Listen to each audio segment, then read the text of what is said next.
Welcome to the oh so powerful umbrella. That's right, folks. In addition to this guy being able to stop rain, it's also an amazing fashion accessory that I can twirl. I love twirling my umbrella. No, but seriously, this is one of the most powerful light modifiers you can get, and it's incredibly inexpensive. This is the Westcott shoot-through umbrella. It's, I believe, like 20 bucks, okay? And again, get the Westcott version of this. There are cheaper versions, but 20 bucks is already inexpensive enough, and this is actually well made and well built. So, this guy ports around, of course, like an umbrella, which means that it's incredibly small. You can put it into any lighting accessory and bag, and once you need it, you're just gonna open it up and place it onto your flash bracket right here. So here we would have our flash on top of this, we'd have this on our stand, and we place this right into that little umbrella port. Now, one thing to keep in mind that I wanted to actually demonstrate in this video is to make sure that you place the flash and the umbrella at an appropriate distance, meaning, remember from Lighting 101, if a light source, if a diffuser is placed too close to the light source, the light doesn't have a chance to open up and to use the full length or to the full size of that diffuser. So for example, if my flash is mounted on here and I push this in, then when the flash fires, I'm only using this little front piece of the diffuser, right?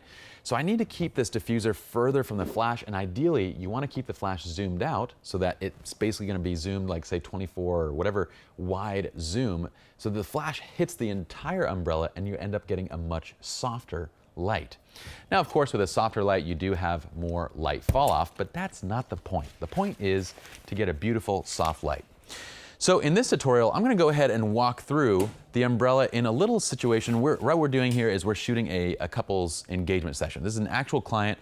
We're out in downtown Los Angeles. There's a beautiful scene here where we have these kind of converging lines on this building or on these buildings surrounding this area. And I want to place them in a way where we can kind of use that and utilize it. And I thought the perfect modifier for this scene is the umbrella. Why? Because it's simple, it's easy to use, it gives me a soft light, and frankly, that's the modifier I had on me at the time. So why not use it? Okay, so for composition and attributes, we're using f2.8 for two reasons. I'm actually using the Canon 2470 Mark II. Why? Because I didn't yet have this guy. This guy is the Sigma 24mm f1.4. An amazing, amazing prime that we've got since we filmed this little piece. And if I had this at the time, I would have used this guy because it's absolutely fantastic. Plus, it gets us down to an aperture that will allow far more light in. We get 2 stops more light with this guy at f1.4 than we do at the Canon's f2.8. Although the Canon 2470 Mark II is a fantastic lens in and of itself as well. But we're using f2.8 for basically primarily just to allow in the maximum light possible. Why? Because we're shooting wide angle anyway, so we're not really creating much depth of field. If we were on this guy, we would have the option to create depth of field, but with the Canon 2470, when it's wide, any wide angle lens, unless you're down to like 1.2, 1.4, 1.8, you're not creating a lot of depth of field there. So with sync, we're in a low light scene, so we don't need to worry about our shutter speed being too high or too low. Well, actually, that's incorrect. We do need to worry about it being too low. So what we have here is at f2.8, I want to shoot at a fairly low ISO, okay? So we're at ISO 800, but the scene is actually quite dark, and so we're exposing for about a second to get, well, not about a second, we are exposing for a second, to get enough ambient light in there. We want to get the buildings bright, we want to get everything bright. And so what we need to end up doing is firing rear curtain sync. But here's the thing. At the time, I was testing out the newer, these are the TT850 flashes, right? These guys are one of the budget flashes that we were recommending. And again, before we recommended anything in this course, we used it a number of times. The TT850 is a great flash. We just said, due to quality control issues, make sure you have extra batteries and make sure you have 1 or 2 extra flash units in case something breaks. But with this guy, we have a manual flash with the ability to control power off camera. So this actually lets me control groups and power off camera, and I can dial things up and down. The problem is that we don't have full feature flash capability. We don't have rear curtain sync. We don't have first curtain sync. It's always going to fire first curtain sync with this guy because there are no other options. It doesn't have high speed. It doesn't have TTL. It's just a regular manual flash that gives us radio control over manual flash power. Okay. So we're down to 1 second of an exposure, and I want to expose this with rear curtain sync because I want the flash to pop at the end of that exposure. Why? So that way if there's any motion or movement, when we fire at the end of that 1 second duration, we freeze the subject at the end of that motion or movement, and it looks better typically for this type of a shot to do that. So when we're on the dance floor, when we're capturing motion and we want to basically capture it in a way where the motion leads into the frozen subject, we need to shoot rear curtain sync. But what do you do when your flash does not have rear curtain sync? Well, that's simple. What I did was I actually popped this off of my camera and I handheld it. And then I put my camera on its tripod, so the camera's on its tripod, and then basically when I fire the shutter, I just count in my head. I mean, it's only 1 second. So you just fire the shutter and then pop. By hitting the test button on this guy, you just pop the flashes manually towards the end of the frame. So you might need to do it a couple times just to get the right exposure and the right image and so forth, because it'll take a little bit of practice, but it's a technique that we use constantly to fire manually rear curtain sync. And we're gonna show you a longer version of that where we basically time it and then fire manually at the end of a 30-second exposure. So long as the exposure is long enough that you can actually like kind of time it, then you can fire rear curtain sync just manually by manually pressing the test button on the trigger and then to fire the strobes. So let's talk through the rest of this setup. So we have our ambient light exposure is 1 second, ISO 800. This is for the sky, this is for the building, this is so that we have a beautiful background and so forth. Light direction and quality, we have the flash placed to the right. We're filling again into the female subject's face to make sure that she's not left in the shadows. Okay, we're using the umbrella. We've also used a CTO gel, again, for stylistic purposes here. Why? Because there's really, if you look at this first shot, there's not a lot of ambient light on them.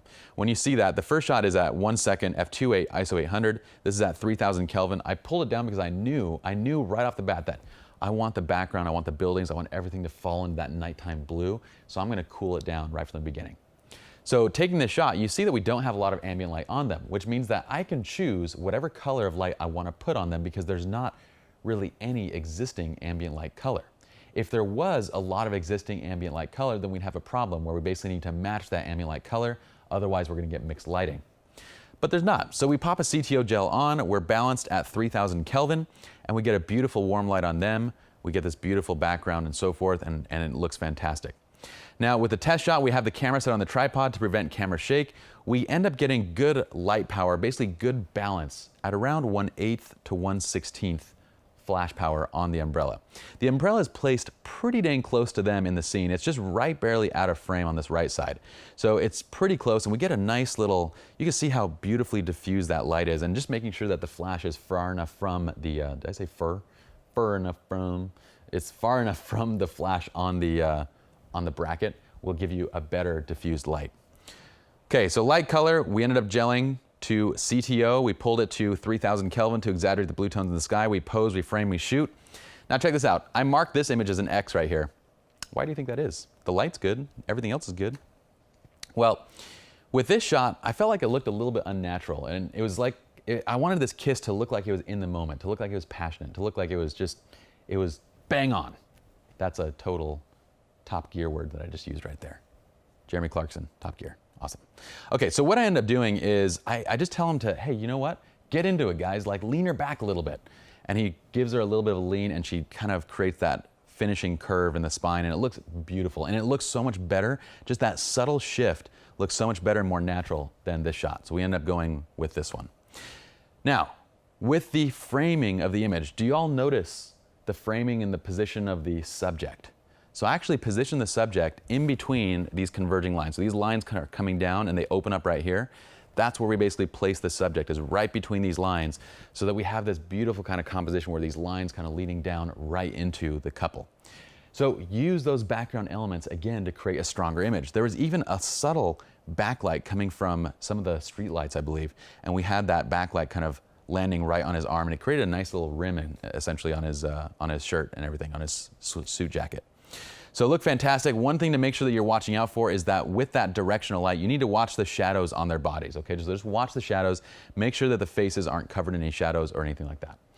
But this is such a simple tool, a $20 modifier, a $100 flash, our basic camera setup, okay? Again, you can do this with any wide angle camera or wide angle lens, and if you haven't purchased anything yet, the 2470 Canon is like $2 grand, right?